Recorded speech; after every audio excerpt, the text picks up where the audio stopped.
ஆதவர்ஜுனா என்ன சொல்றாருன்னு சொன்னா, யாருக்குமே தெரியாது. வீட்ல இருந்து சிஎம்ஏ ஒரு செஸ் போர்ட கொண்டு வந்தாரு. வந்து டேபிள்ல வச்சு பிரக்யானந்தாவோட விளையாடினாரு அப்படின்னு சொல்றாரு. அத நீங்களே பாருங்க.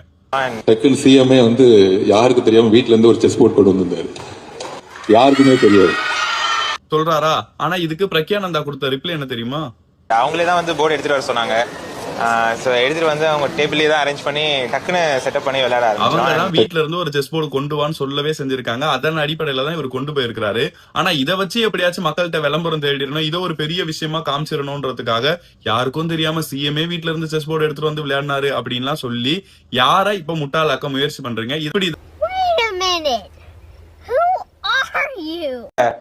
ஒரு 5 மினிட்ஸ் இருக்கு, ஒரு கேம் இருக்கா, 5 மினிட் ஒரு கேம் விளையாடலாமா அப்படின்னு கேட்டாங்க. விளையாடலாம் சார் அப்படின்னு. உடனே உள்ள போர்டு வச்சிருந்தாங்க. அவங்களே எடுத்துட்டு வந்திருந்தாங்களா என்ன தெரியல, ஒரு செக்ரட்டரியில இருந்துச்சான்னு தெரியல. ஸோ அவங்க எடுத்துட்டு வர சொன்னாங்க. அவங்க முன்னாடியே பிளான்டா இருந்தாங்க, நீங்க வந்தா விளையாடலான்ற மாதிரி. சாரோட ஐடியாவா இருக்கும். ஏன்னா அங்க நான் பேசின ஆஃபீஸர்ஸ் கிட்ட அவங்களுக்கும் தெரியல இந்த மாதிரி ஒரு பிளான் இருந்துச்சுன்னு.